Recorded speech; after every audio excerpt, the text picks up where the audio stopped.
throughout this conversation we'll realize nothing is easy. You had to go through a lot to finally reach and get the love that you had.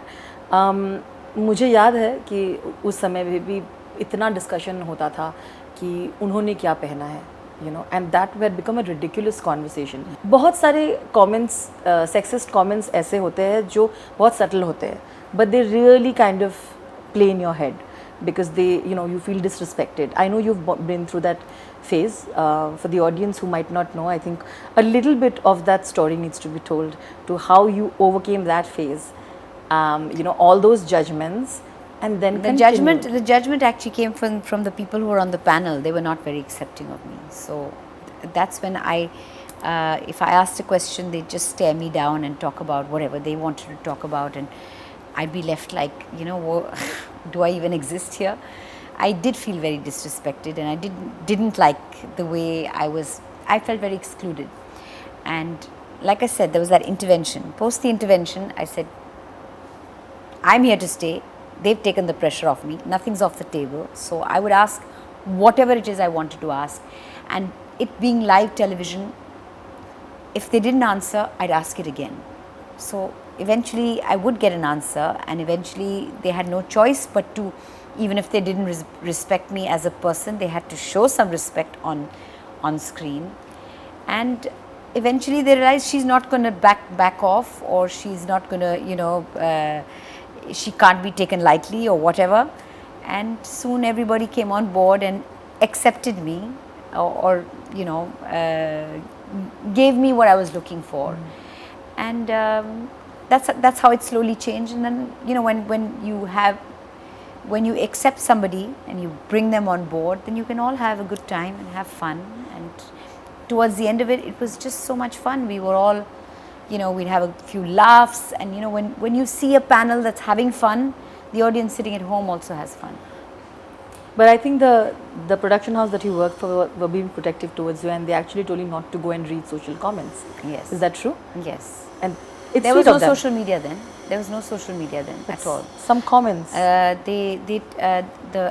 the production house, but the channel that had hired me, they kept me away. They just said, you know, those were the days when you didn't have internet on your phone, so you had to get onto a laptop. or a you know, a computer to look at what's going on. So they just said, stay away from it for a little while. And only when I found my feet and I was feeling good and comfortable, they said, go ahead, now see whatever. And I saw the stuff that was written about me, but you know, I'd already sort of taken you know, a turn for the better. And so it didn't, I mean, it doesn't feel nice to be called a bimbo or an airhead or a dummy, but they said stuff like that about me. But by that time, I'd moved on, and I was like, you know what, I'm here and I'm finishing this tournament and I'm having fun. And cricket taught me that it's a very valuable lesson, that whatever it is that you do in life, whether you're in the media or whether you're, you know, in an office working, you have a corporate job, wherever you may be, there'll be people who like you and there'll be people who won't like you, won't like your guts. And that's okay. It's better to be the most authentic version of yourself than a people pleaser. So I try to be authentic, and I try to be me, and I try not to have two versions of me, you know, a public persona and a private persona. What you see is what you get, and that's how I've lived my life. I think, Mandira, you handled it all with so much grace. That's what I learned from it. And grace doesn't come easy and can't be taught. So there you are. Thank you. But along with that, of course, you know, certain things that you pointed out still remain the same. You know, cricket has been, of course, a male-dominated sport. Still is. Still is. And you pointed out, a lot of things that you pointed out during the time is true, that we have to fight harder for the women who are trying to make space remains true now, even then, isn't it? Because you went out and you said don't give up to a lot of women who are trying to come in after you. Tell us about that moment. No, the fact is that now there's a place for a woman in sports telecast, cricket telecast, or any sport telecast. So that's great. Now, hang in there. That's all I can say. Hang in there. You know,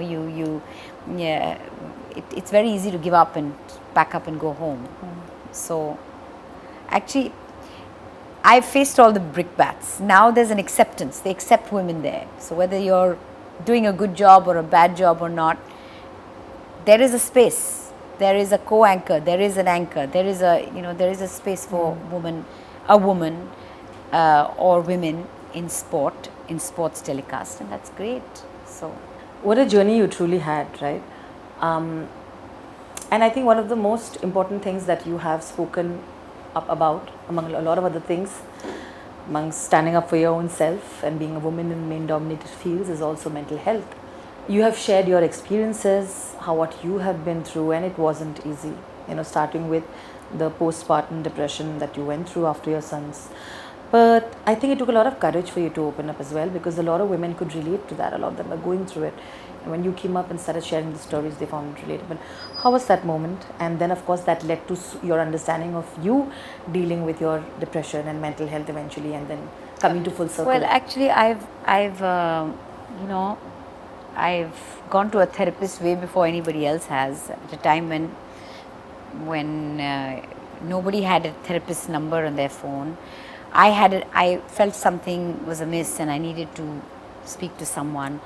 And I had a number on my phone only because I'd interviewed somebody. I'd interviewed this psychologist, and I had her number, and I just reached out to her saying, I'd like to come to you for an appointment. And I remember telling my mom I went for an appointment with a therapist, and she said, "Why? What's wrong with you?" And that's the thing about mental health, in India.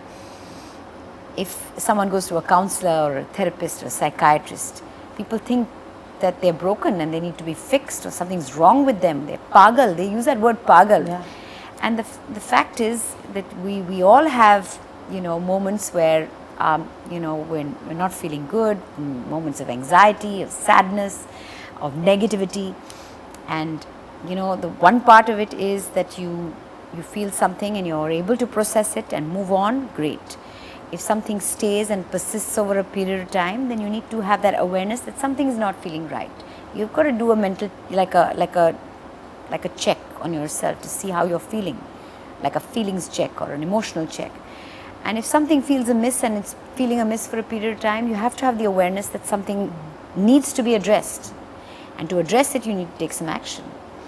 Now, first thing is you can go and reach out to a friend, but I personally, and that's fine, reach out to somebody. Was this after your son was born? Was it during that time, or was it before that? This is way before that. Way before. So it's not just postpartum depression. It's like it's gone back to a long time ago. So Sure.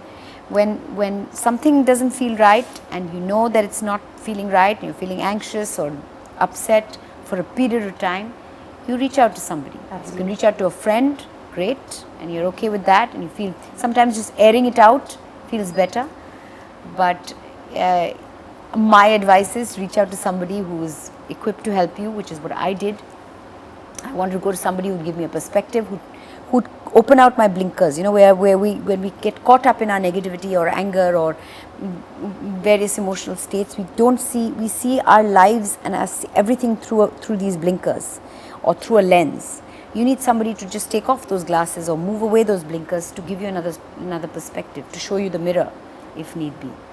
So, at any and every step of the way when I've felt, emotionally and mentally challenged and not felt good, from the inside, I've reached out, and I've reached out for help. I've reached out to a counselor or a therapist. Or now, my mom, who first said to me, "What's wrong with you? Why have you gone to a therapist?"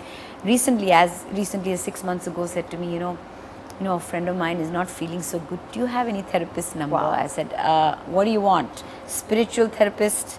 Do you want a psychiatrist, a psychologist,